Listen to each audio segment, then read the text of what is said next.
Hey, I'm JR. And I'm Mike from the 18 Over Par with Mike and JR podcast. Welcome to Season 5 of the pod, where we'll continue exploring the sights, stories, and sounds of golf on the prairies, where you'll find some of the most golf courses per capita of anywhere in the world, and beer. Lots of beer. That's right, JR. More beer.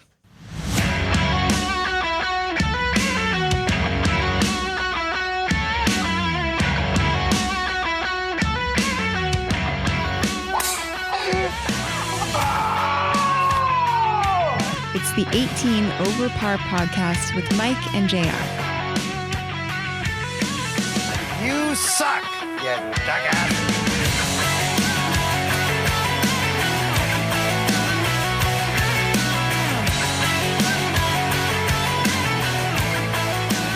Welcome to 18 Over Par with Mike and JR, proudly presented by Bryce Matlashewski, who is an investment advisor with Endeavor Wealth Management, part of IA Private Wealth, and a member of the Canadian Investor Protection Fund. You can contact Bryce at 204-515-3446. I'm JR, he's Mike, and today we're joined by entrepreneur and single-digit handicapper Blake Lelyk.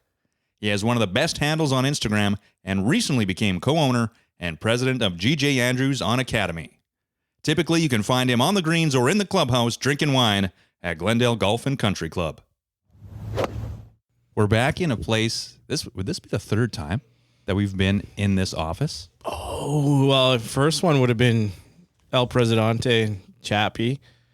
And then was it Frenchie? James Chapman. Oh, yes. So this will be our third time. Third time's a charm because those two episodes were shit. So this one is going to be much better. So we still have the lovely artwork on the wall. Absolute soup kitchen in here.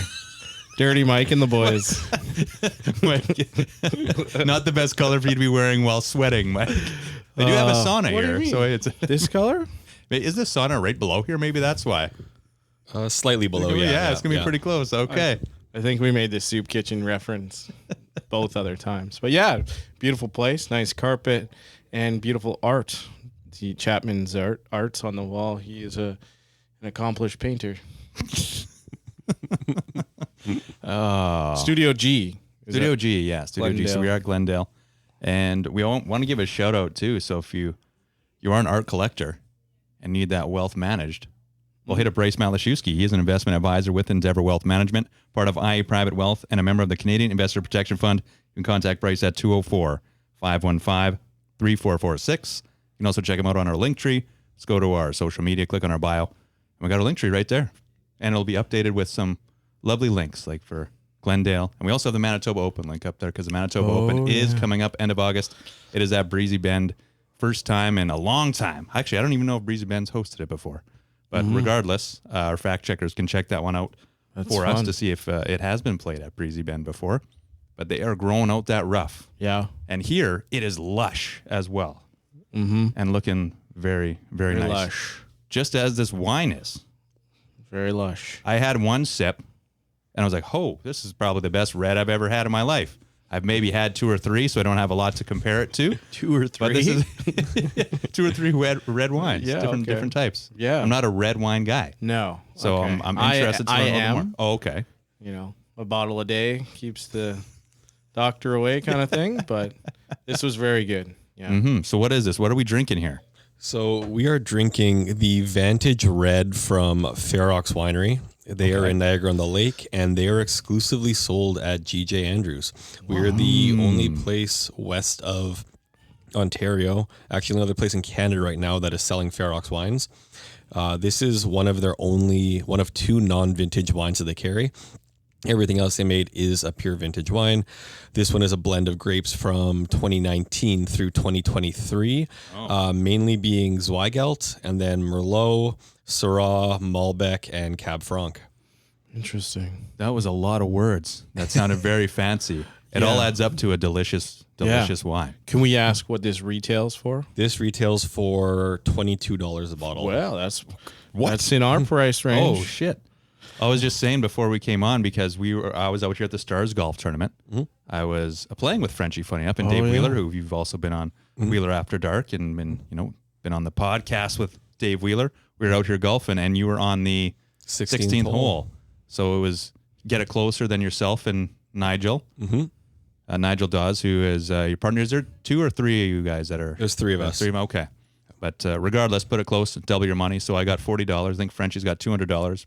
Pretty sure he lost his gift certificate, but We can only typical. hope.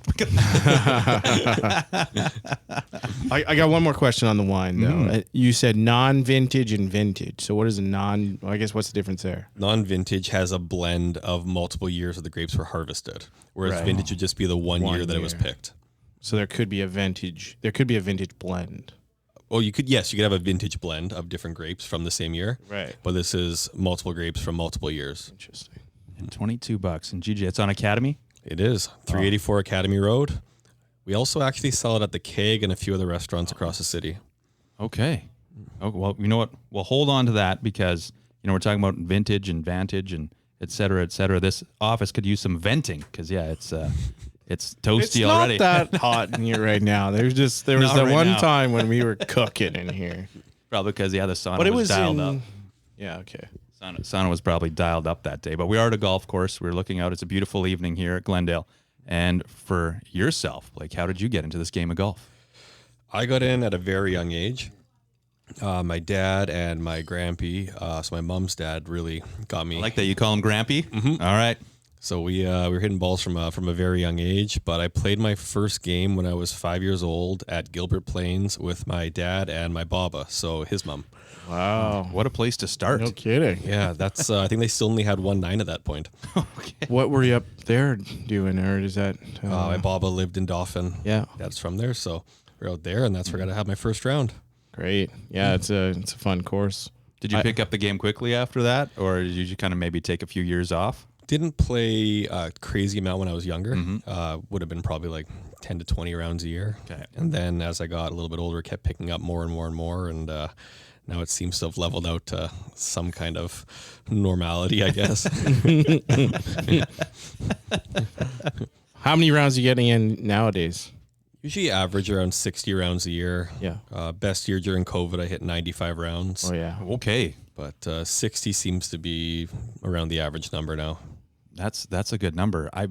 So back to the wine. I don't know. How does one drink red wine? How does with their mouth? I guess I hope so. I recommend that.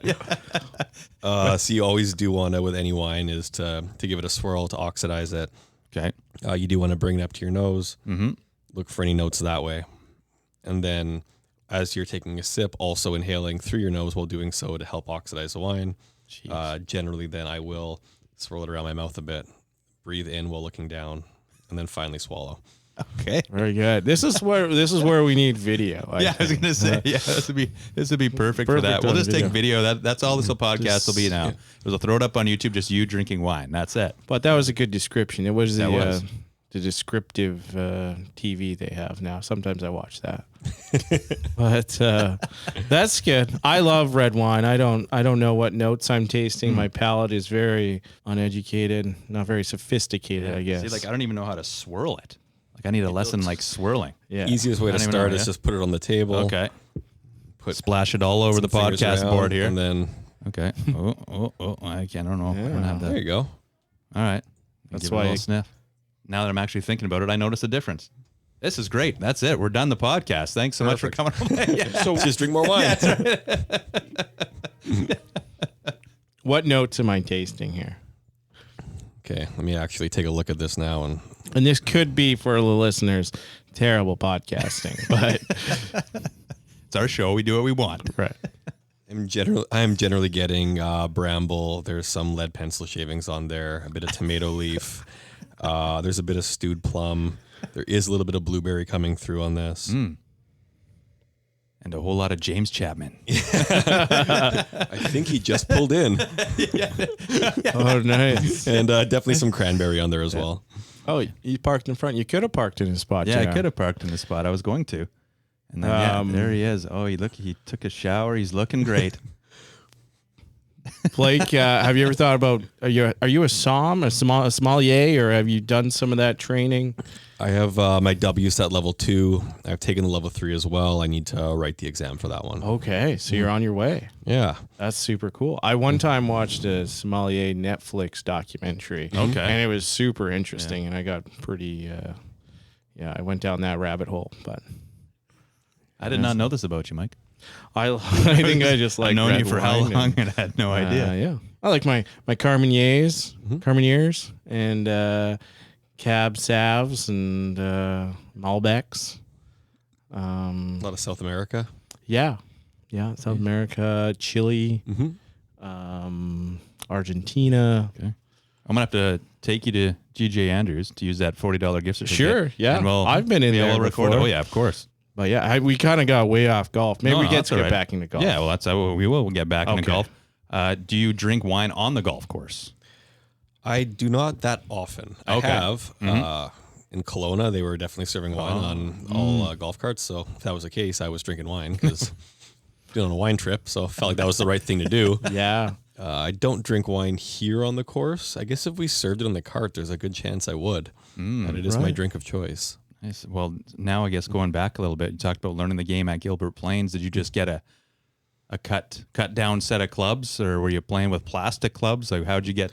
No, or I what were had- your first set of clubs? Definitely plastic ones always Yeah, to start. right. And then I remember having a steel set that was a lighter steel that by the time I was 3 or 4, the head came flying off the driver because swing speed was enough for those Wow. ones. And then got an actual junior set when I was 5 years old, which were phasers. Phasers. I I don't don't know if I've. Yeah.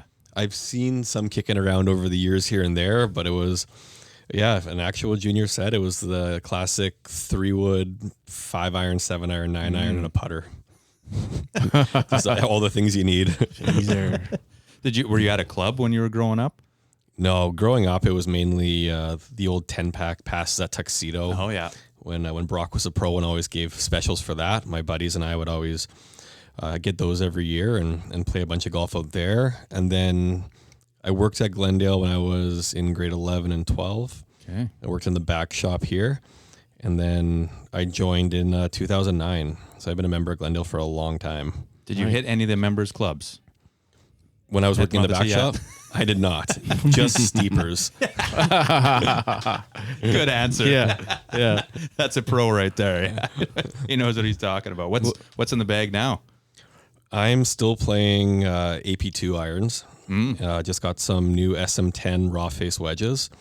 How do you like those? They're awesome. Yeah. They spin like crazy. Very happy with those. And then Are they rusted out? Is They already are. They rusted in about 10 days. Wow. Oh, Yeah. Did you do like a salt spray on them, or what? How? a couple rounds in the rain, Yeah. and that's all it Interesting. needed. Cool. So yeah, those. It's called raw face. Yeah. And is the whole head the whole head is raw. Okay. There's rust marks everywhere. cool. Yeah, they're pretty sweet. I'm happy is with cool. those. Yeah, Sim 2 driver, Sim 3 wood, M1 3 hybrid, and an Odyssey Black Series Tour Design putter, the old Mickelson look. Oh, okay. Yeah. Wow. The old Mickelson, it's working for you. It works. I love that putter. Well, Mike was working out a few things on the range. I was trying to work out my putter. What were you working on out there today, Mike? Yeah, lots of struggles with the driver all year. You know, had some success last year, and then we struggled, or I struggled through the winter too. We did the screen golf virtuals at Fourth Line, but yeah, didn't. You know, we had some success there. Didn't transfer onto the turf grass, and just been, struggling with that. So we're trying to figure that out. JR took some videos of me, and we'll send that to every PGA contact that we've ever interviewed. Thank a PGA week. Mm-hmm. Yeah. Thank a pro. Did you thank James? Did you thank Derek Goodwin? Did you thank a pro yet? I have not thanked a pro yet. I should do that. I texted Bree. You did. Oh, I said- that's awesome of you. I said, thanks, Bree. Hashtag thank a pro day. And did she respond? No. Who is this guy? She's busy. I know. She's busy. She messing. fixed my irons and anyways. But You're complaining about, I can't do this, I can't do that. And then you go out there and you have a nice little baby draw on the first shot. You come out of the truck. Right. And That's how it like, always does. I think you're doing pretty well, Mike. It's always great when I just roll out of the car. Then I start thinking about things. That's how it goes. Right. Referencing YouTube videos. Oh, yeah. Well, Got back on the YouTube train. on the YouTube train, you yourself, did you get any lessons growing up? Do you take them now? Does someone, like, you have a swing coach, something's maybe going awry? You're like, hey, I got to call Goodwin. I got to call Chappie, and they got to fix me up here. Yeah, I haven't yet this season, Okay. but growing up, there was quite a few lessons. And then being at Glendale for so long, it was always back in the day, it was Andrew or Jim Steep. And then Tabs gave lessons all the time with dart in hand. That was a classic way to get a lesson. And who's Tabs? I don't know Tabs. Tim Tabor, who was the assistant pro here forever. Nice. Yeah, so he was always great to get lessons from, and I have from Derek as well. So it's time to get some more and get some kinks sorted out. Okay. I messaged Derek too. Yeah. Did he answer? No. He's too busy in the Canadian Championship right now. Oh, he is. Oh, damn! I totally just I interrupted his Mid-round. round. Yeah, mid-round. Yeah. Ding, ding. Yeah, he took a 7. No. But you yourself, do you play in any Golf Manitoba events? Play men's league here? None of the Golf Manitoba events, but I do play in men's league here. Okay. Which is, it's a great league now. It's, what would we have, 76 guys in it? That's pretty good. So it's a really good sized league. We have a dinner included after each round. There's a bunch of prizing, playoff start. I heard the prizes are pretty sweet from some insiders. The prizes have been sweet. Yeah. Yeah, this year we've seen everything from the standard like balls, shoes, and shirts to some putters, hybrids, fairway woods. Nice. There's been some big prizing this year. What's the format? 2-man best ball? 2-man best ball. And Who's your partner? Christopher Perron. Oh, don't know Christopher. Yeah, he's an air traffic controller. Oh, okay. Good guy. Seems Hits to the be a ball lot of mile. them here. There's a lot here. There's too many. He hits the ball a mile, though. He's a low cap. He's a good partner to have. We've been partners now for 2 seasons. Do you make the playoffs? Did you make the playoffs last year? Did you make them this year? Or are we still? We didn't close? last year. Okay. This year, I think we're in 3rd place right now. So we will be making playoffs. We have one more regular season round to go. So Nice. How does the playoffs work again? It's just head to head? head to Someone else? head. Okay. I think it's top versus bottom seed, and then goes from there. Single elimination. And you didn't play any junior events growing up? Like you didn't play any of the Golf Manitoba stuff? I did not. No. Okay. All right. There's another bite on you there, Mike. I got We were talking about- so many bites. Because you were up at Clear Lake? I was at Clear Lake. Mm-hmm. I had a nice early round on Sunday, and I got absolutely eaten alive on the golf course, and I didn't have any mosquito spray. I took it out of my bag for some reason. So Well, you don't need it here. I noticed tonight, nothing. No We've bugs. had no bugs all season. Yeah, I was Knock gonna say, on yeah. Chapman's fake wood desk. what is this, balsam? Did you play any other sports when you were growing up? Yeah, growing up, played hockey, volleyball, ran track, bunch of other So stuff. an athlete. Yeah, to some extent. Where'd you hail from? What school, high school did you go to? I went to Oak Park. Yeah. Okay. All right. So we automatically don't like you. Rivals. Where'd you guys go? Silver Heights. Oh, okay. Now condos and apartments Right. Right. and whatever else. Yeah, it's kind of miserable, but regardless, it was an elementary school acting as a high school. It was Yeah, small. so not the best. Not the best. Did you play on the Oak Park? Did you play on their golf team? Actually, I don't even know. Did Oak Park have a golf team? I can't remember. We barely them had a having- golf okay. team. I played 1 year on it, I think the year that we had it. And Yeah. yeah, that was kind of it. There really wasn't high school golf then. Mm. It just didn't seem like there ever was a thing. Yeah. It was kind of weird. Mm-hmm. Yeah. Well, JR, you're on the team Yeah, I there, was, but I think I had thought about trying at one time, but it wasn't very popular or well known about. No. Yeah. Like I didn't even know there was a golf team until it's like, oh, hey, like you work at a golf course and Yeah. you want to come. That was We pretty need, much we need it to fill for a us spot. too. Yeah, it wasn't like the other sports where it was like actual tryouts and everything. It was just like, hey, you're on the team. You can hit a golf ball. Yeah. We need a warm body. Get out there.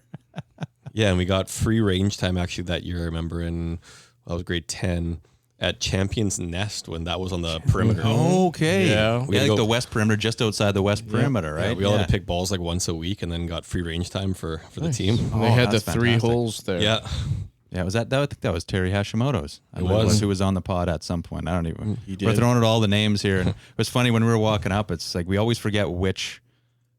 Well, we never write them down. Which season and episode that we've had our guests on. But now the list for guests and potential guests seems to be longer now than it was when we first started. Where it's like, oh, well, we have this endless supply of professionals and cool people in and around the industry, and now it's like, oh, well, we meet this person, we meet that person. right. Met you at the Masters watch Yeah. party. And now here we are. Yeah, that's all it took. Yeah, So there will be a season 6. Maybe we'll see what happens. We got to pick up a sponsor. Yeah, pick up another sponsor. GJ Andrews. that might work. Well, after tasting this is delicious. Yeah, I'm actually looking forward to checking out the store. Did you guys do any renovations? Were you able to do any renovations? Because that seems, is it a historic building? Not that I know of. Okay. We haven't done any real renovations yet. We've moved some shelving around. We have a new freezer that's just arrived that's going to be going in to remove the old massive open air freezer that's currently there. There's going to be a bunch of new appliances and shelving and everything else coming in, but it all takes time and money, and it will get there eventually. We're trying to slowly do it because we don't want to have some kind of crazy fast rollout and affect how the store's been doing. The store's been there for 38 years, and we want to make sure that we keep things with that same feel that it's always had, that has people coming back. How did that opportunity come about? Like, what kind of got you into that? Well, were you a personal chef? I at some do that point? on the side still a little bit. Okay. Yes. So I do cook in people's homes, and I had someone reaching out today about that actually. But with the wine, like I've always wanted to have my own business since I was 14 years old is what I've always said, and that's when I first realized I wanted to have my own business. And in the past few years, I more and more realized that I never really felt happy with anywhere that I was working. It was always just a job. Never felt like it was fully a career. Went to university, got a BCom with a double major, and you think it's going to open everything up and everything's going to be just amazing, and just never found anything that I was that happy with. So I was talking to one of the wine agents one day. We were planning an event for Glendale, and I said, I would just love to have a wine store someday, but no one's ever going to sell it when there's only 8 licenses available. I had read that earlier, yeah. Oh, so wait, what's that about? When they brought the private stores into play, there was actually, I think, less to begin with, and then they capped it at only 8 possible locations in the province to have. And this is the government, This is the government doing that. What year would that have happened? I think George was the first one in 1992. And then previous to that, it was just the MLCC that was selling wine. Correct. So that came into play. It was a few, and then it did expand up to 8. And talking to him, he goes, well, like George is getting up there in age. There's a chance that he might look to sell. So I took a shot in the dark and sent an email to George, who I'd never met before. Just said, I'm interested. Never met him. No. Said, I'm interested in buying your store. Yeah. And we started talking for a little bit over some email and phone correspondence, and had some meetings in person. And at that point, I really couldn't make sense of the numbers. It just wasn't seeming to be a right fit with what I was looking for and how to make it work.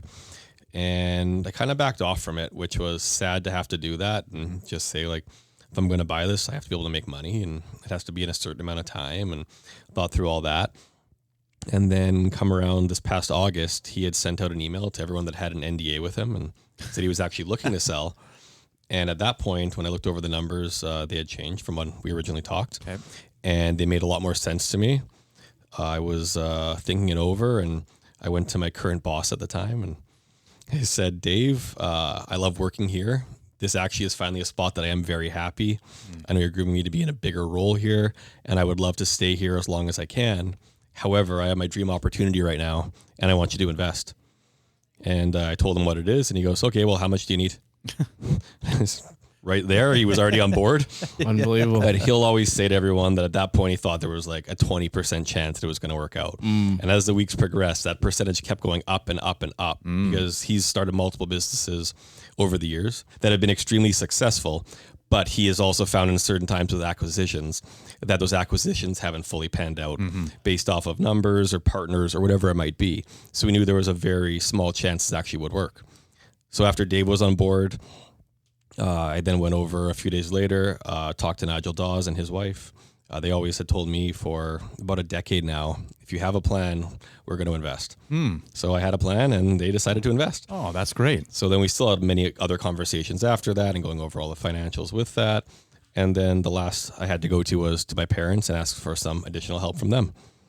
Family and friends. Yeah, that's the hardest one to ask. I was gonna say. So we were able to bring it all together. We had a letter of intent to purchase within a month.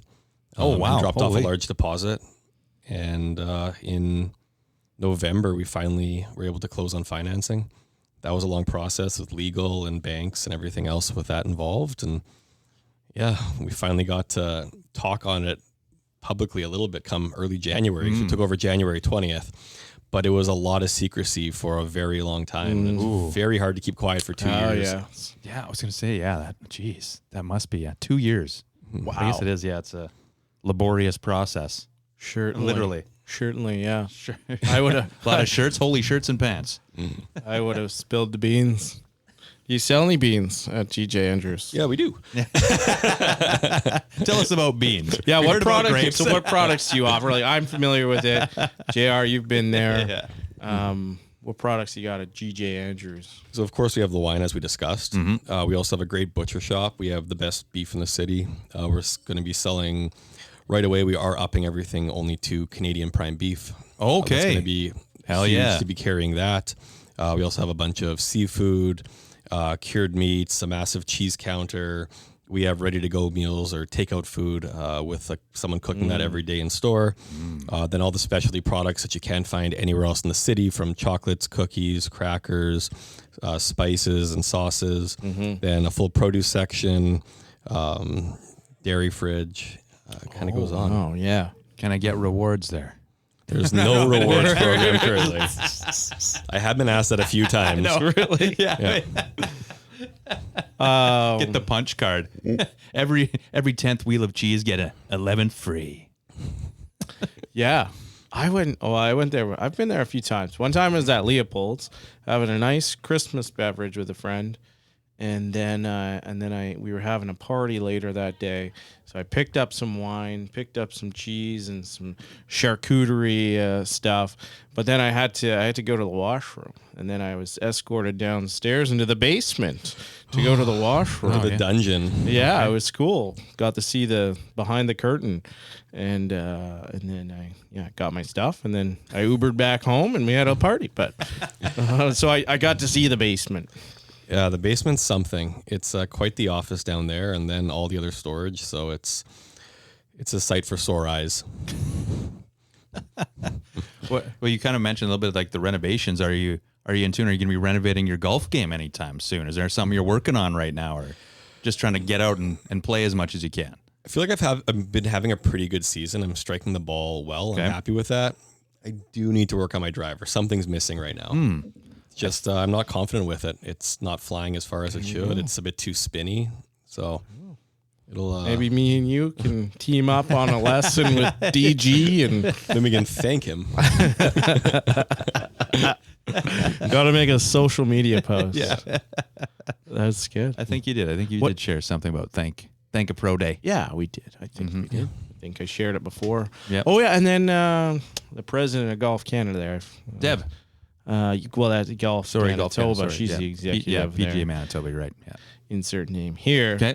President of Golf Canada. But what do you? I didn't look this up. Usually I look this up. But what's your Golf Canada handicap index? It's at a 9.2 right now. Nice. Has it like hovered around there? Has it kind of been This up is and down? my first year under a 10. It is okay. Well, congrats. Just trying to. It dropped down to an 8.5 at one point, and it comes back up. So Right. here's hoping I can fix those few little things and get it a little bit lower still. But it feels good to be a single digit finally. Yeah, it is very rewarding. Are you a single digit? Yeah, I was at the start of the year. Wow. And now I've gone up. I'm at 12, 12.2. Nice. Yeah, gotta get that no. sandbagging in for those tournaments. Well, before you were out there getting water or quaffing your hair, Blake mentioned you guys are doing a Hecla trip. We are next weekend. I think there's 16 guys going. Yeah, which is Cool. great because I was mentioning like, well, what weekend are you going? 'Cause we Yeah, got our that'd own be little. wild if it was the same weekend. Right, Because yeah. we would be the following weekend. Or Yes, we're the 2 following weekends? weekend. Yeah, we're the following weekend to that. Yeah. There'd be a lot of guys playing a lot of golf. Yeah. Well, I guess a that lot happens. of testosterone at Hecla. Yeah. Oh, A yeah. lot of pickerel eating. You bring any wines out there? You bring any? Well, of course I'm going to have to. I'm Yeah. going to have Yeah. for post round. So Do you typically then after, say if it's you're here playing men's league, you come back, you're cracking a bottle? open the wine locker and pull a bottle out. Wine lockers. We didn't talk about wine lockers. You got wine lockers here now. Is this Got the them in first year this for it? This is the first Okay. year. Wow. Push between myself, Robert Diamond, our club captain, and James. Cool. So it's starting to grow in popularity a little bit now. It takes some time for people to realize what they are and how they all work, but it's really nice to be able to bring what you want to have. The wine menu here is great. I can say that because I helped make it. Yeah. But it's nice to bring other bottles that I want to have that we couldn't just have on the menu. Yeah, that's cool. And you can still, you can crack it. I'm assuming you rent them or you pay a fee for the lockers. Yep. Yeah, we pay a monthly fee, and then you pay corkage when they open a bottle for you. Oh, okay. Nice. Very cool. That isn't, how many bottles can you fit in there? 6 bottles. 6 bottles. And is it just wine or you can put some other Just booze in there? wine. Just wine. Okay. We would have liked to be able to put scotch or other things in there, but it gets tough with legalities for liquor laws, and then for tracking it for pours and how it would all work out. So in the future, that would be great. But for right now, it's just wine. Interesting. Okay. It seems like some of the liquor laws have been loosening a little. Is it still trending that way? I think some might be. MBLL does seem to be changing a few things up like that, and maybe this will be one where they have a way to track if you put a bottle of scotch, and they can you could charge by pour, but it's just there's so many logistics even for the staffing here on how to do that it's easier when they can just pull a cork out or take a screw top off and bill for one thing instead of trying to figure out a whole mix of it with spirits. Sure. We'll take a bottle of scotch, please. And I have seen, I mean, I guess it's case in point too, you kind of, and hearing your enthusiasm around this, but I seem to see the name GJ Andrews out there a little bit more often, like you were sponsoring the Stars Golf Tournament. And I'm assuming that's going to be part of the business plan moving forward, is maybe get involved a bit more in golf, etc. Yeah, we definitely want to do more tournaments. We've done, I think, 4 so far this year. I have a few more that we've been speaking with and will be involved in some way, whether it's doing wine sponsoring or being on a hole again, which has been a ton of fun. We've done, as you knew, for the Stars one, we did the gift cards where you had to beat Nigel and myself for close to the pin. On other ones, we bring out a Pit Boss griddle and make smash burger sliders all day. And everyone just gets burgers for the day. So That's pretty good. that's been a really popular one. It's just a lot of work over a griddle for an entire tournament. Sorry, the first one. So would you hit balls when each group came up, and then? We'd make them hit first, put their bets down. Oh, okay. And then we got to hit our shots after. Nice. Needed a little bit of a handicap there. Yeah. Yeah. Oh, that's super fun. Yeah. How many shots did you hit there that day, I guess? I guess 36 groups. So Yeah. Wow. 36 shots, and a few of them were shanks. But we did pretty well with getting closer to quite a few times. I can imagine, yeah.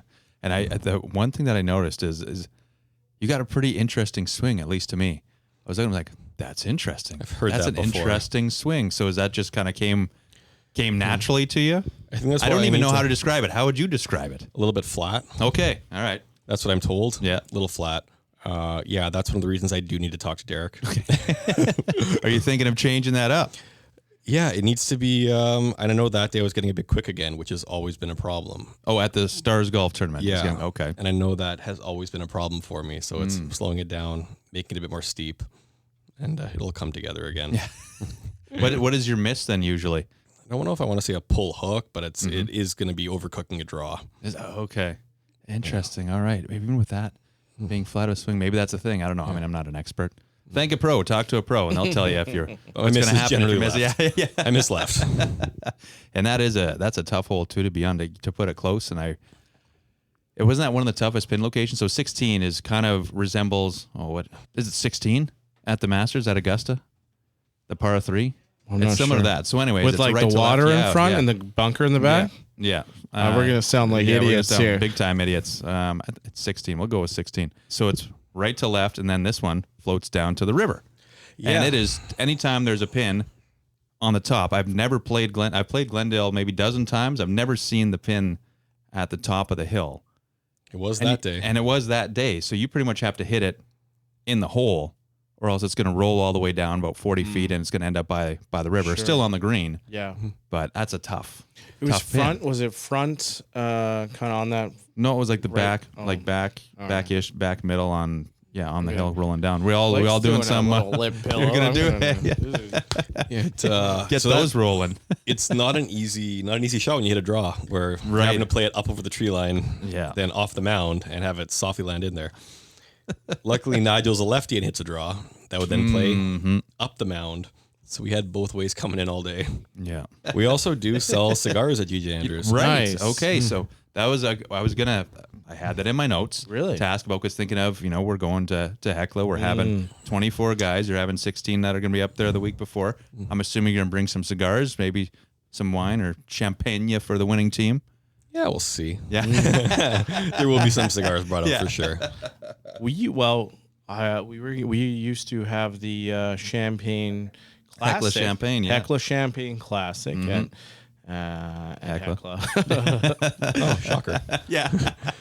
I think I brought a bottle of Jean-Louis sparkling wine one time, which is a very nice sparkling wine, not champagne, but I feel it's very champagne-like. I would agree with that. Yes. It retails at an affordable price.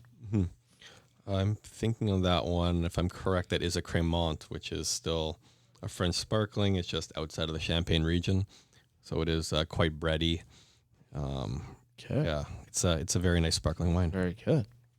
Can't wait to visit GJ Andrews again, and I'll probably be in there for an hour and spend $1,000. I hope so. I hope so. It'll happen. Well, I got a gift to that's what I said. It'd be fun to take you down there. Yeah, spend your $40. Well, even on this, right, $22. So what else you got there? I'm assuming you got some entry level wine. I don't know if that's a concept. Yeah, an entry level wines to the creme de la creme. We got everything from your like entry level at call it $12 up to stuff well north of $1,000 a bottle. Wow! So there really is a mix in the store. Is there a market for that on the higher end? There is. There's definitely guys looking for that. There's guys looking to, some looking to fill space in their lockers at Manitoba Club. Oh, okay. So those lockers are always great for that. Otherwise, guys that have cellars at home, they're looking for certain bottles that you can't find anywhere else. So there is definitely a market for it. It's not someone just coming in off the street saying, "Oh, this bottle's $1,000, I'm going to buy it." It's someone knowing what they're looking for. All right. So I'm guessing you have to know what you're looking for, and the staff there has to know what they're or what they're talking about. Yes, and that's always going to be a learning thing. So that we need to educate the staff more and more so that they can answer more questions. And we're working on ways to do that because it is very tough, especially when a lot may not be that interested in wine. So it's ways to get them more involved and understanding tech sheets and features. And we're going to be working on that a lot more going forward. And is a prerequisite that you have to be a golfer to work at GJ Andrews? I think it's better if they're not, actually. So Nigel and I get to golf more. Right. What's the feeling on ice in wine? Not an iced wine, like putting ice in wine. Is that I'm a faux pas? Very much against that. Okay. The only times where I have recently is the Vantage White by Ferox is an off dry. And I will add ice in that and some soda to make a spritz. And that's kind of it for me. Okay. Otherwise, I do not want ice and wine. I have certain temperatures. I want certain wines. Yeah. That are pretty specific when it comes to one or certain ones. I think something interesting that I learned was, and I guess, but like red wines, I'll just keep it in my kitchen or whatever. So it's probably warmer than it's supposed to be drinking at. And it maybe should be in my basement, hence a wine cellar, which I don't have yet. Like what we say is room temperature is not what wine would be called for room temperature.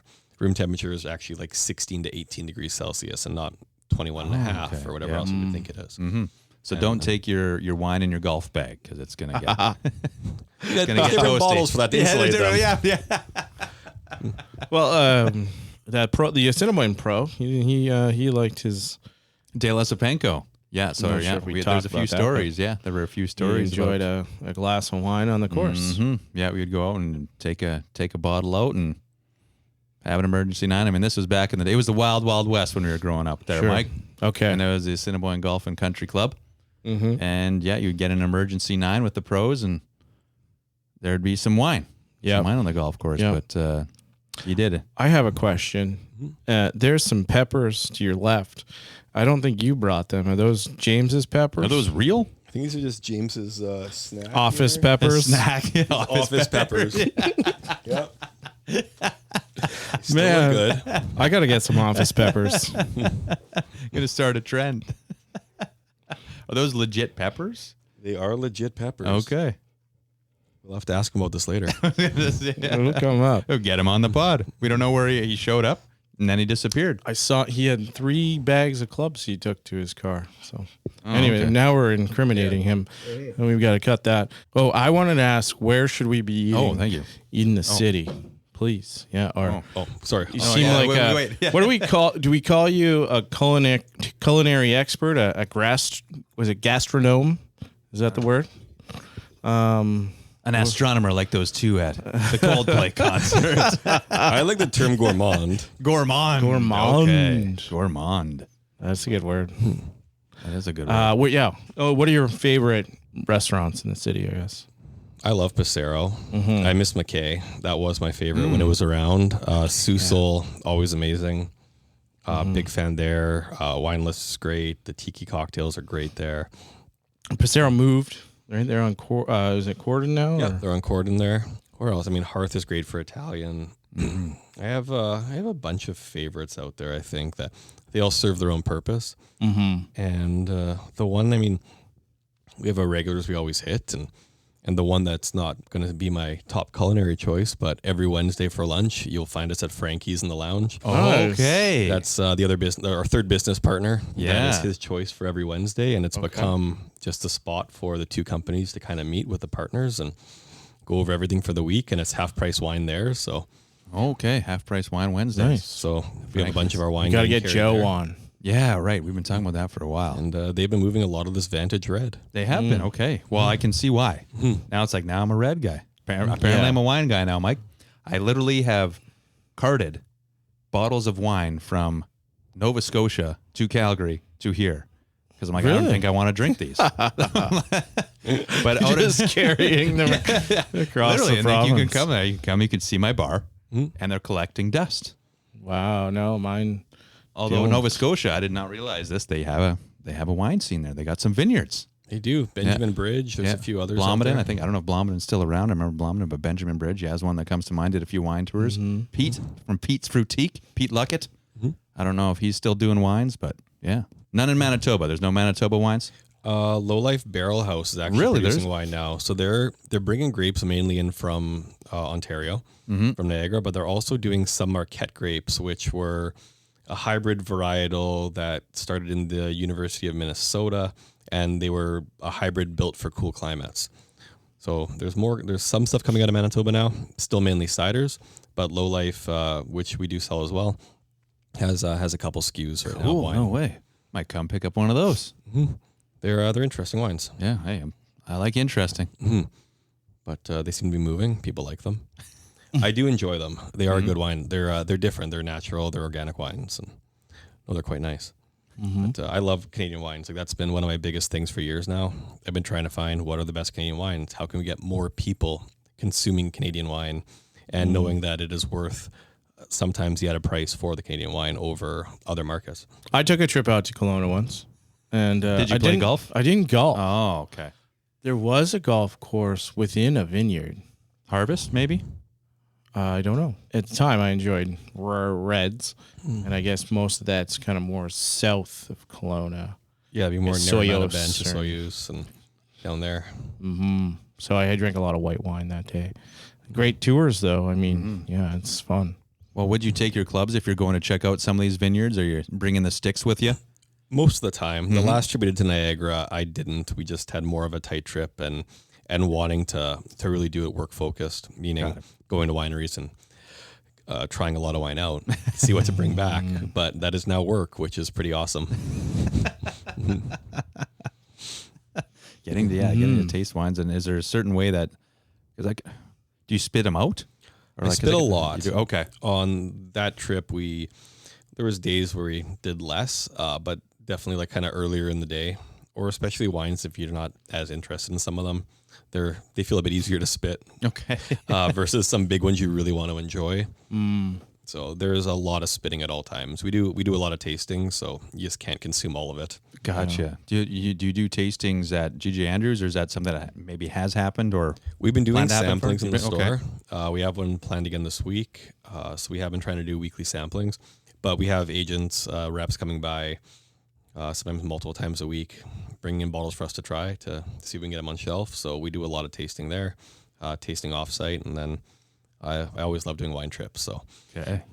I've been to Niagara a countless amount of times now. Kelowna a couple.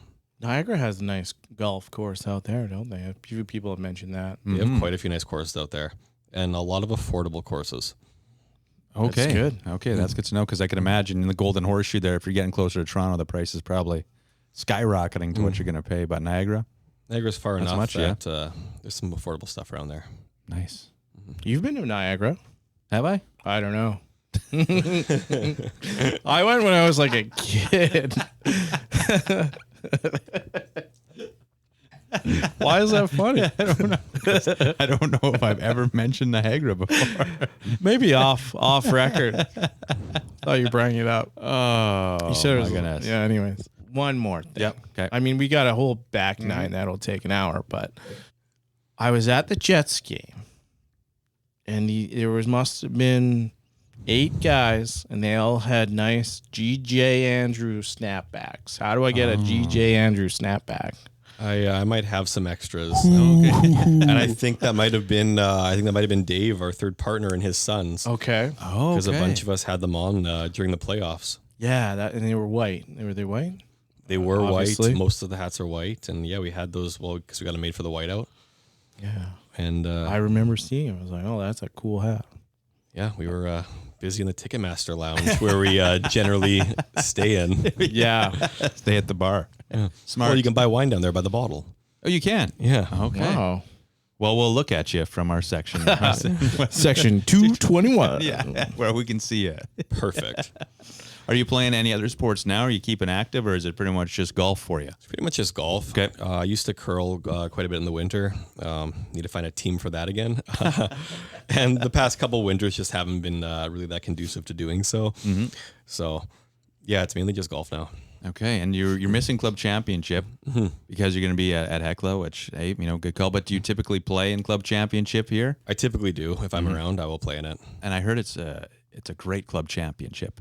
It really is. They really can't do it any better. There's, to have breakfast served before both rounds and dinner after, and the 18th hole they make into, or I guess the 19th hole really, they make into a big party where they have chairs out for watching. There's Chef Lewis is out there cooking food. They have a bunch of drinks out for everyone to grab when you're done your round, or if you're just hanging out. And following the final groups at the end of the day is pretty fun. Everyone's either on carts or walking and really making a whole thing of it. There was probably close to 60 people following the final groups last year by the end. Wow. So it was a lot of fun. Yeah. Big pressure for those final groups, I would say. Doesn't phase those guys too much. Sure. Yeah. They're used to it. We did mention the chef here. What is your favorite meal? I've had so many good ones with Lewis, and my favorite meal of the year, I can't really say what my favorite meal, entree or whatever is here. Yeah. But the one we wait for all year is happening tomorrow night, and that's Scotch and Cigar. And aren't you the proponent to that? Our club captain is the one that really puts it on, and Okay. I'm the host of the evening. So I talk about all the Scotch, I pair it off with the food, and everything looks amazing for tomorrow. Lewis even flew in a big piece of A5 Wagyu. So one of the courses is going to be Wagyu surf and turf. Wow. I think we have 9 different dishes rolling out tomorrow night. So that's always a highlight. We have 9 scotches. We brought in some good feature wines for the night. Some from Priorat, some from Niagara. It's going to be a lot of fun. Oh, wow. Yeah, I heard something about it last year, and it's funny to know. It's tomorrow night. Tomorrow night we got caviar for one course. He always wow.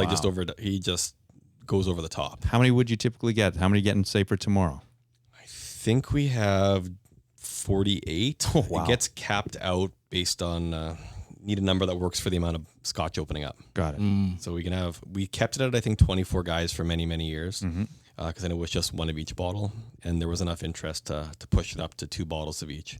Okay. Are you allowed to say what scotches are going to be here? Or you got to... Let me take a quick look here. It's quite the list. I enjoy a nice Yeah. scotch. We got the Singleton 14-year-old, Glendronach 15-year-old, Glenmorangie A Tale of Ice Cream, Balvenie Caribbean Cask 14, Glenmorangie Signet Single Malt, Highland Park Cask Strength Release number 4, Tomatin Italian Collection Marsala 2010 Limited Edition, And then to change it up for 2 other whiskeys at the end is the JP Weiser 18-year-old and the Crown Royal 18-year-old extra rare. Interesting. Okay. Cool. So it's going to be quite the list tomorrow night. It's always fun. Yeah. I've been to Tomatin. Really? Yeah. No big deal. Not a Just bad like deal. he's been in Niagara? Just And Talisker. I did the tour at Talisker. Well, that'd be awesome. I would like to go to the Islay. I was a big Islay guy. Bruichladdich, the light blue bottle is my favorite right now. I started off with the Lefroy, but then I was like, this is a little smoky for me, a little peaty. But yeah, the Bruichladdich, I don't know if it's sought after, but I found it and it was nice. Yeah, the Bruichladdich Octomore, I think it was the 10.1 was the highest ppm of peat in any whiskey ever created. But Okay. the Black Art by Bruichladdich might be my favorite scotch. Okay. And otherwise, Ardbeg is really up there for Right. me. Yeah. Yeah, I had an Octomore bottle.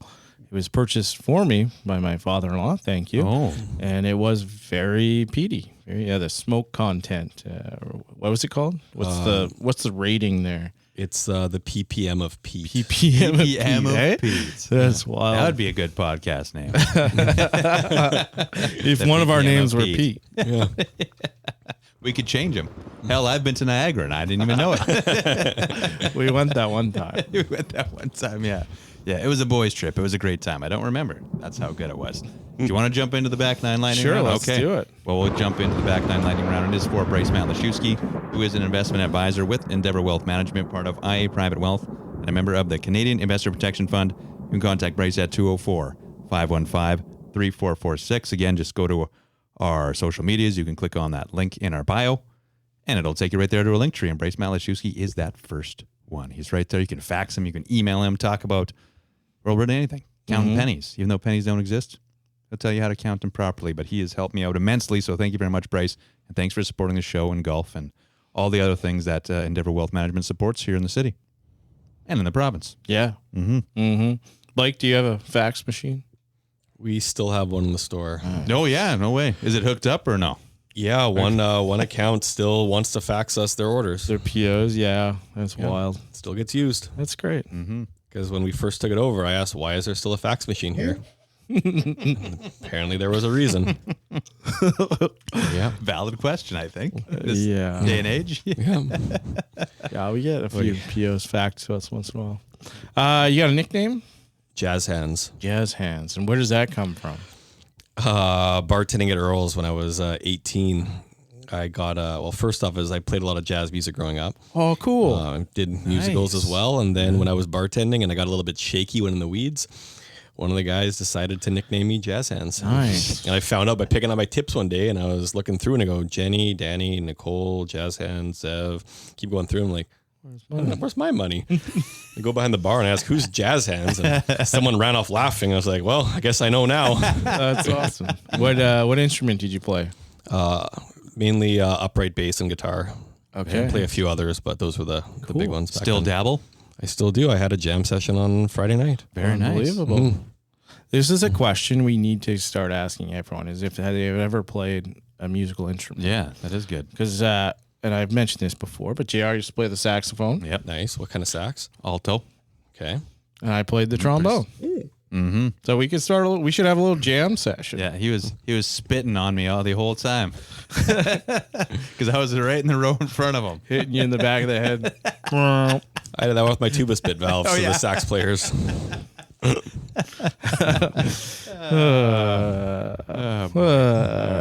Have you ever got a hole in one? I have not. Yeah, it's sad. That's all right. We have not either. But the question is there. You got a preferred golf ball brand or model that you use? Pro V1, Yeah. You mark it in a specific way? 3 pink dots to the bottom right of the number. Okay, any significance to that? Nope. Nope. Just kind of what's stuck. And Yeah. most guys aren't using pink, so then it's a No. lot more. Pink is a hard Sharpie to find. Yeah, well, Maybe. I got a couple in my bag. You got Cornered some, the market on pink Sharpies. you got some DJ Andrew balls made up now? We didn't this year, No. but they will be coming. Okay. Or even the TP5s and put like a, I don't know, bottles of wine on it. Or We looked into those. Yeah. the come on in.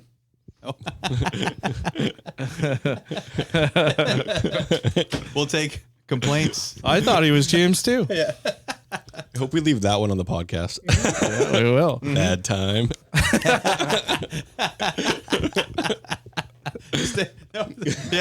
Staying in there now. Call me. Call him. Which golf course in Manitoba would be your personal favorite?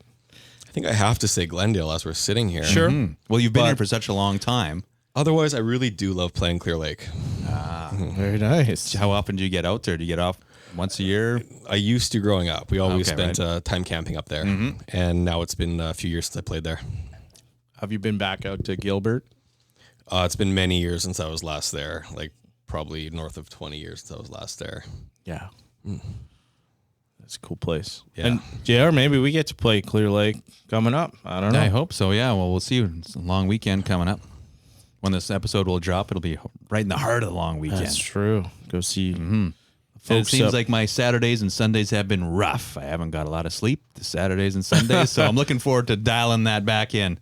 Actually, I got sent a funny Instagram note. You know, you hear people talking about the detoxes. You know, you're eating healthier. You're really taking care of yourself. I've heard of that. Yeah, so you have the detox. Well, there's something now called a retox. So you've been taking care of yourself for so long, you get back into it where you start having, maybe a bit more wine, right? Having a good time. Yeah. I'm in my retox stage apparently for the summer. I was very good for 2 months and now not so much. Sure. Yeah, Yeah. I I like the retox. Yeah. think, unfortunately, I've been retoxing for like 3 years. That could also be a good wine name, maybe a good podcast name. The Retox. Retox with JR and Mike. That's how I got And Blake. suckered into buying a beer on the beer cart because we had Jordan out there. We were in the parking lot. It's a perfect spot to buy a beer. Yeah. It's licensed in the parking lot, right? Yeah. Is there a Manitoba golf course that is on your bucket list you want to get out to? I still haven't played Granite Hills. Really? So that would be one for me. Yeah. I've only played it twice, so I shouldn't get out there. Yeah. Because we have AI. Yeah. Our buddy. He's Yep. got a place up there. Compound. The compound, yeah. He's got I've a- always been telling him we got to eat all of his dad's food and then go golfing. I'm like, that sounds like a great plan. Yeah. Doesn't sound terrible. No. Those ghosts in the basement, he told me. Ghosts. Shout out to AI. What would be the most memorable course that you've ever had the opportunity to play, in your opinion? You do some golf tourism. That's a tough one. You can give us 3 or 6. I just don't know what to put for that. I haven't done a bunch of I haven't done a crazy amount of golf trips. If you're asking Nigel this, he'd have a laundry list for you. But Get him on maybe the pod. It's very touristy, but I really like playing Tower Ranch in Kelowna. Okay. Like that. It's just the views there, having to play such different shots for a mountain course like that. That one really stuck out to me. So I'll go with that one for now. Okay. Like it. Tower Ranch. We'll put it on the list. I haven't played That's there. a new one. That's a new one out of our 120 some episodes. Never had Tower Ranch. No. Like it. No. You got to get out there. Play Predator Ridge. Yep. We'll wave at the fans here. It's a good time now. You got a ultimate bucket list course that you want to get out to that you're trying to get to. Old course, St. Andrews. Is that probably the one?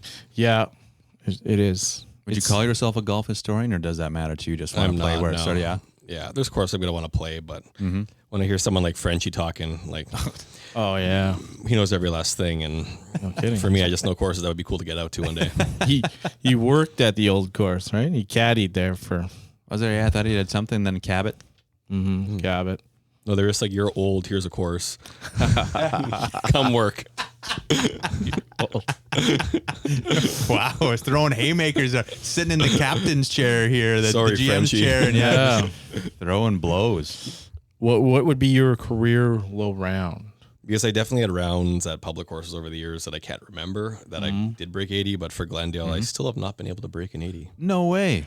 Yeah, it's Okay. I've come very close this year, and I've had some low sides to the course, and I've had a 37 on the front, which I was pumped about, but then that was the day where we were only playing the front because we had to get to another meeting. So it's one of those ones where I'm like, I just should keep playing and see what we can do here. Yeah. So I don't know for sure career low, but for Glendale, it's 80. Oh, you got to have that number, that low round number, even at Kildonan or Tuxedo, I know I've shot in the 70s before, Right, but it's yeah. just like, who knows what that number actually was at this point. It was so long ago. Have you been back to Tuxedo recently? I think it's been like 5 years, 6 years. That went out with a few buddies. That, I haven't played Tuxedo yet this year. Usually we try and get out to the Twilight there. Oh yes, yeah. They redid hole 8, the fairway. We don't got to dwell on that. Okay, number 8 is my wild card question. Who is Blake the Snake Roberts? So it was Jake the Snake Roberts was the wrestler, wasn't it? That's right, yeah. And Blake the Snake was for Nathan Weltman's 40th birthday party when we brought a wrestling ring into his backyard. Unbelievable. And I went in full costume for that. No way. So funny. I don't even know where I saw this, and I think I started following you through the podcast, and I saw videos of this, and I was like, wow, that looks like a lot of fun. But Yeah, it we was all like had a backyard wrestling thing with a real ring. real ring. We all had walkout videos. Nate had a full-on choreographed, like 10-minute part in it with the wrestlers after they did their thing for however long. Really? Yeah, it was a pretty wild 40th. Did you didn't do any other professional wrestling after that? Or No, that was it for me. I got a little video I'll show JR. Oh, there's the a little walkout video. Unbelievable. There's some smoke and stuff.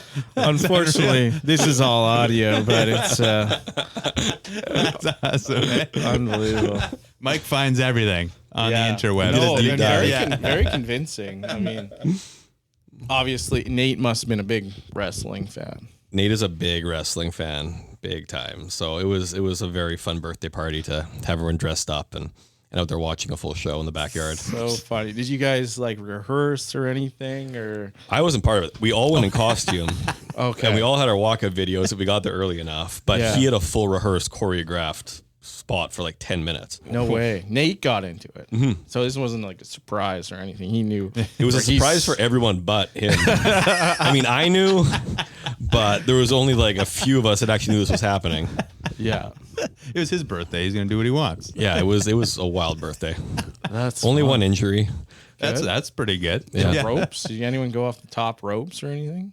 A couple guys did. I don't think Nate went off the ropes, but some of the professionals that were there did. Don't for sure. Yeah. Good. Well, here our flagship question in the Back Nine Lightning round. I feel like you're a perfect person for this. And the quote from the GJ Andrews website: an in-store selection that includes more than 100 mustards, relishes, chutneys, Yeah. more than 60 different barbecue sauces, more than 110 oils, vinegars, and salad dressings, and 30 dessert toppings. There are more than 150 jams and marmalades. What is your favorite condiment? It's probably tough for you to just. And what we always say, it doesn't have to be ketchup, mustard, relish, or whatever. Like it really could be anything. Yeah. Well, the one that I use the most and cook with the most is QP mayo. Okay. Oh, What- I've what is that? seen I've this. never Is seen it in heard a of it. bag? Yeah, it's a Japanese mayo. It comes in a bag with a fat baby on it. And It's this like weird squeeze bottle inside. It is weird. It's this very umami focused mayo, and it works well with a lot of dishes. Yeah. Okay. Does it taste like a Hellman's mayo or? It's a lot more umami in it. It's very different than the Hellman's. The Sixth Sense, a different kind of taste. It's that like umami would be that it's different than just getting salt. You have that full kind of, I'm trying to just think how to describe it. Soy sauce would be umami, where you get that whole mix of flavors. What you get from like a stewed mushroom. Yeah. Those would be umami notes. I see it at the store. Qpie? QP. QP. QP. KEWPIE. Just look for the fat baby. Yeah. It's got some good marketing. I haven't bought it yet. I will now. I did have one because we haven't asked this question the past couple ones, and we'll see if you can even pull it out of the hat. The best golf tip maybe that you've ever received from whether it's a pro, a parent, That's a good question. yeah, short game, long game, whatever it might be. Yeah, and I'm trying to think of the best tip I ever received because there's been a lot over the years. Yeah. For me, honestly, it's generally just slow it down. Okay. Yeah. You know, fast downswing is one thing, but it's when you're pulling it back, that can come back slowly. Figure out that tempo. Because I know for me, that's the one that I always have to think about. It's to start getting quick in the backswing, and that throws everything off. Right. Is that when you maybe start to pull it a bit? Yeah, or hit a shank. We all have that. There's somebody told me a swing thought, and it was on. And there's a 1, 2, 3, but this was gin, and then at the top and tonic, and your fall through is the tonic, or I think there was another drink. I think that's Tabs' thing. He does the 1, 2, 3. Well, maybe the gin and tonics too, but he does the 1, 2, 3. Okay. Pretty sure he does. One thing Tabs did actually teach me that really stuck with me, and that he used to screw with people with, was asking people when they breathe in their swing. And the one thing that he got me to do is, when I'm ready to hit the ball, taking a breath, exhale, and as soon as that breath comes out, start the swing. Interesting. Never heard someone talk about the breath before for the golf. Is it a nasal inhale? Full through the mouth. Okay. Release. Okay. I've heard the nasal inhale gets, Well, there's still a few Actually, yellow golf balls out there. I'll Mike, say get out nasal there. inhale, mouth exhale. You want to have that mouth exhale, and then you're good to go. That's good. Favorite cocktail? Negroni. Negroni. Oh, all right. Or a jungle bird in the summer. What's that? What's a jungle bird? Blackstrap rum, Campari, pineapple juice, lime juice, simple syrup, shaken, poured over crushed ice. Wow. Okay. Sounds really good. And you had your bag here. What other wines you got in there? Let's showcase some of these wines. I don't have anything too exciting. That's today. okay. Well, we don't know. For me, it's exciting to me. We have a couple other Canadian options here. Yeah. This Cave Spring Cab Franc, the Dolomite, is one of my. Let's take a selfie too right now. These are a couple of my favorites. The Cave Spring Cab Franc is awesome. Ton of green bell pepper on that. Bramble. It's a bit of like some stewed fruits on there. It's very dark fruits. So they would be using, say, a green pepper in, like, when they're making it? No, or is it it's just just based on the soil and okay? stuff growing around there. That's where it comes in. Elevation. Oh fuck! And then the Dolomite Pinot Noir as well. This is a 2021, also from Cave Spring. Their 2014 is one of my all-time favorite Pinot Noirs. I got their last 2 bottles from their cellar when we were there in May. Okay. And where are they based out of? They're based in Beamsville, so Niagara region as well, but on the other side of St. Catharines from Niagara on the Lake. Like, what's the shelf life on a wine? Because I mentioned before, I've been carting some wines across the country, and some of them might be 15 years old, just sitting in my wine rack. It's dependent on how it's stored, how well it was made, what it was. Like this Ferox Vantage Red, they say can sell it for about 10 years. Ferox, to go with them still, because I love pushing their wine. They're higher end reds. There's Weigelts or Cab Franc Syrahs. They're $65, $75 bottles. Those will go for north of 20 years. I have in my locker at the Manitoba Club, we have 97 First Growth Premier Cru Grand Classé Bordeaux. I have a 98 Pomerol. So like I got some old stuff that will keep cellaring as long as it's been held the right way. But generally a cheaper wine's not going to hold too long. Fair. And I've had, and for reds, they'll hold longer. I had a bunch of a 2013 Old Vine Riesling that was just perfect in my opinion. It was a petrol bomb, and they've finally hit a point now that they're starting to be past due. It's the notes are changing, and it's tasting just more bruised, and it's not where it once was. I got like 6 more. I know. I got questions. one. I was like thinking, like, screw top cork. Does it matter? Yeah, so cork will give micro-oxidization. There's also different kinds of corks now that will manage exact micro-oxidization. Cork's going to keep things fresher. Pinot Noir is an example. I generally will not drink a screw-top Pinot Noir. Those ones are fresh and fruity and really just keep to that one note. And I like one with a cork because then it starts to get tertiary aromas through the cork. So you're going to start getting those mushroom notes, forest floor, wet moss. You'll get a lot of different stuff when you're having an actual cork in it. Wow, this is turning me on, Mike. Yeah. And this isn't We're now on a wine podcast. the process. Like you're at a restaurant, you order a bottle of wine, and we're not educated wine drinkers. Even myself, I drink You're a a lot consumer. of wine. Consumer, not a savant. So they pour the glass. You smell it, you taste it. I've never sent a bottle back. I understand that that the cork could maybe go bad, and that's maybe a case where you'd send it back, or have you ever sent a bottle of wine back? I'm trying to think if I have at a restaurant, and that's one where I'm a bit stuck on if I actually have. But the real reason for pouring that is in case there is a fault. People always taste it because that's what you think you're supposed to do, but it really is just getting the nose on it and looking for a fault. I've had wines in the past while that or the past few years, what I poured, as soon as I poured it, I knew there was volatile acidity on that. So just cork went back in. It's going to go back. And then we had 5 that were corked. And as soon as the cork came out, you could tell because the entire cork had bleed down the sides. So you knew that it wasn't fully sealed. Oh, okay. So that's those ones went right back to the winery and got 5 new ones in replacement for it. Sure. So that's where with cellaring wine, you generally, if you buy a few, you kind of want to open one at the start because you can at least see if the cork's been good. And you know that for sure because if you open them 15 years down the road and all the corks are bad, there's not much you can really do.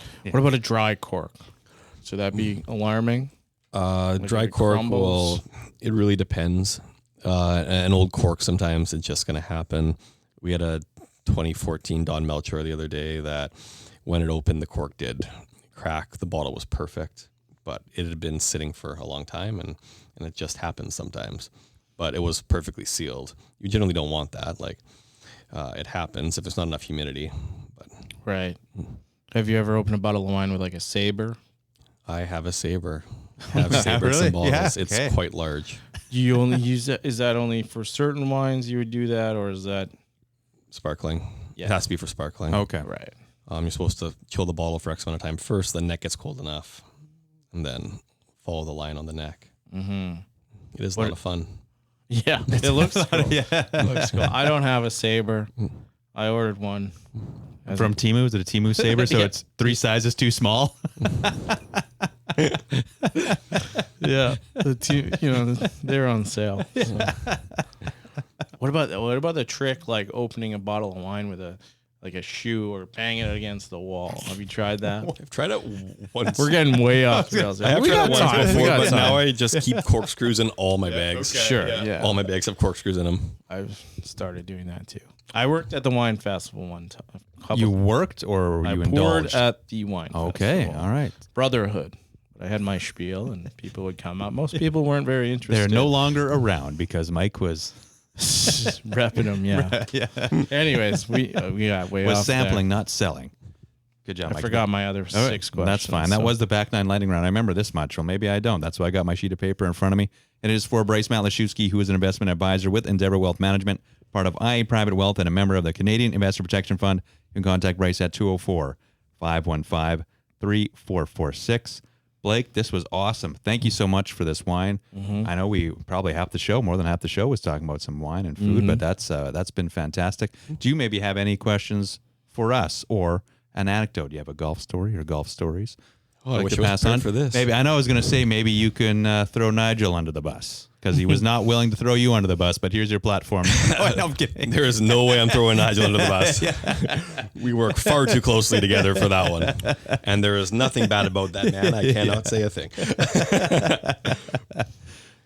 Dave, on the other hand. Shout out to Dave. Thanks, Dave. No, but again, thank you so much for setting this up for us. This was fantastic.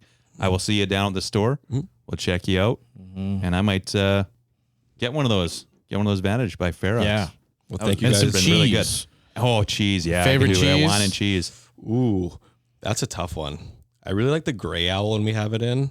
It's like a covered in like a black mold basically on it. But for one that we have all the time that is always a huge hit, huge fan of Chateau de Bourgogne.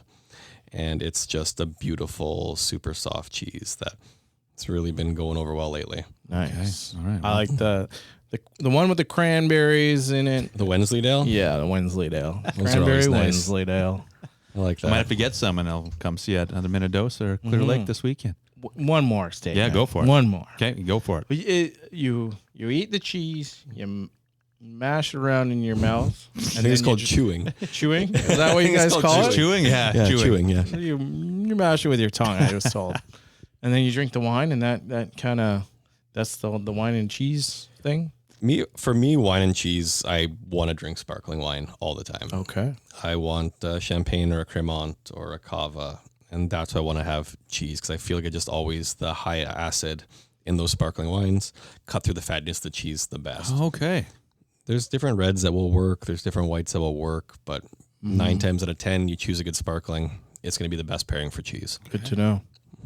I'm going to come for a tasting, cheese and wine pairing or something. Well, even on the pairing note, if you're having, a red meat, is it a red wine?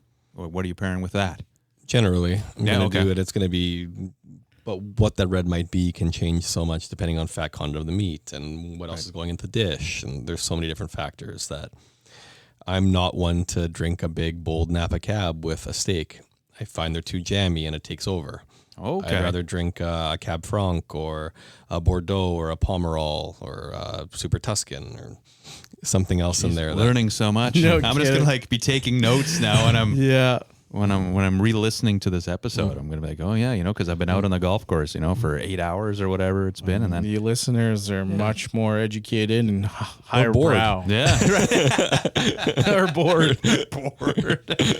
What about a decanter? Or a Like, use board decanter or a Bordeaux. I like a good I Bordeaux. always decant, and Yeah, we've been okay. having a competition There's a with my thing to buddies that? yeah, I like guess it's generally I'm going to decant any red for at least 15 to 30 minutes. So that's just some pouring way it longer. into. It just aerates it. Okay. What about aerators?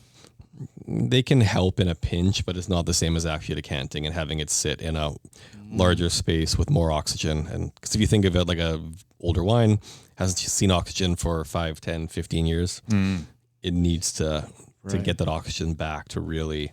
There's those little coffee mixers, and they go, you know what I mean? Like the zzz. Yeah. And I've used that in a glass of wine before. We have turbo decanted before with our homemade bottles that we wanted to kind of see.